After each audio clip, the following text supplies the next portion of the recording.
Welcome back to some new r/malicious compliance stories, where people comply to the letter, but not the spirit of a request. I hope you had a great day. The first story is called Easily Solve the Issue. I work in asset financing for motor vehicles and land mostly. How it works is that you find a nice piece of land or a nice car, but you don't have the full asset price. We buy the asset for you, and you repay us within a specific period of time, with interest. And we give you the deed to the property after you've cleared the loan with us. I got to work at a customer service role for the job, and a client came to request for his deed. In this case, a logbook for his car, as he had cleared his loan. I checked and found that his deed was not ready, and asked him to come back in a couple of weeks.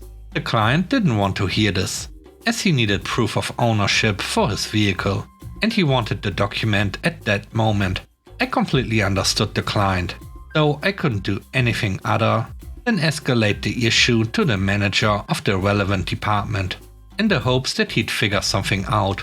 I went to his office and gave him a brief recap of the situation. He said I was incompetent and lazy, because I couldn't handle the issue properly.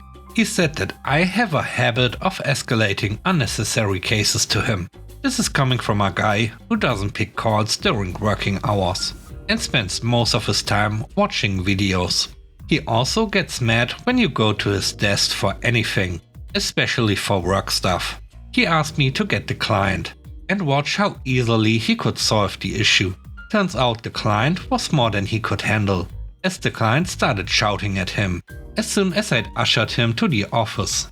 The manager started with some BS that it's the government causing the delay and that he needs to be patient. I was watching this and thought it couldn't get better. The client stood up and attacked the manager and scattered the contents of his desk all over the floor. Other staff heard and security escorted the client out. I'll never forget the looks the manager gave me after things had settled.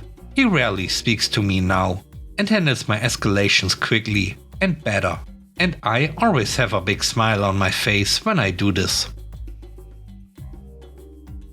The next story is called Respect the Schedule. I work as a monitor in a company that sells wholesale.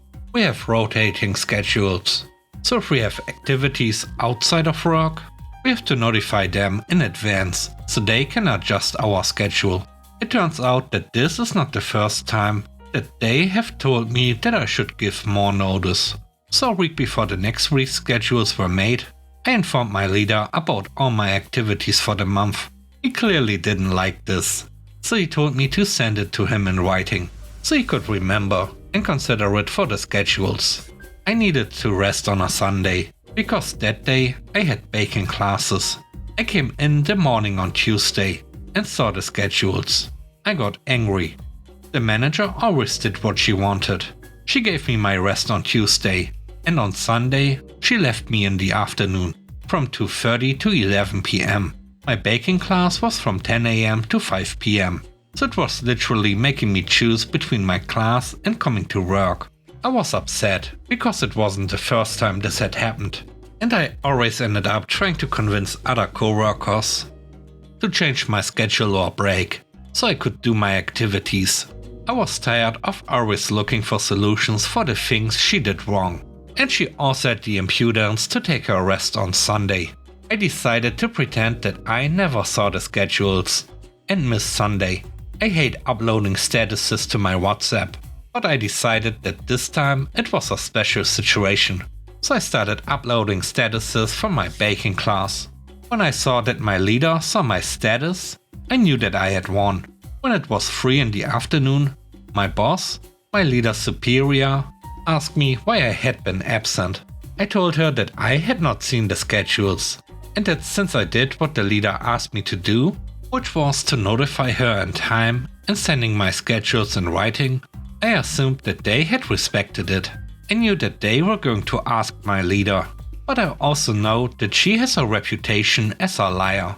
So I sent my boss a screenshot of the conversation, in which I told her in detail about my activities. The boss thanked me and didn't say anything to me. The next day, I found out that she got her talk for that, and I got away with it without any repercussions.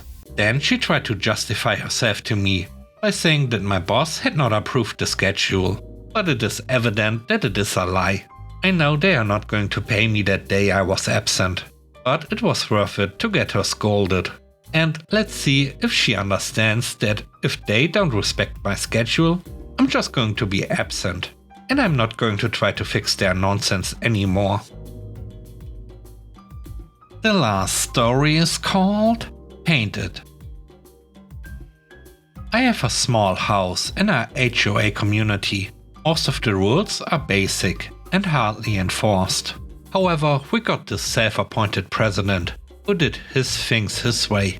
We eventually got a lawyer involved and got him out. However, one time he started saying we needed approval for everything, which was incorrect. He even said if we paint our house, we need approval. We had the house pressure washed, which left paint flaking on the foundation. He sent me a letter, so I painted it black. He sends another letter, not an approved color. I took a look at the bylaws, and there was no mention of color, so I left it black, painted the door lime green, and the shutters pink. He sends another letter. My lawyer sent a letter. After the president was outed, I painted my house back to nicer colors. My friends helped me both times, so other than a case of beer and a few gallons of paint, I wasn't out anything. Thanks for watching the video. I hope you enjoyed it. If you did, please don't forget to leave a like, comment and subscribe. And if you have time, watch another one of my videos. And now, I hope you have a great day. See you soon. Bye bye.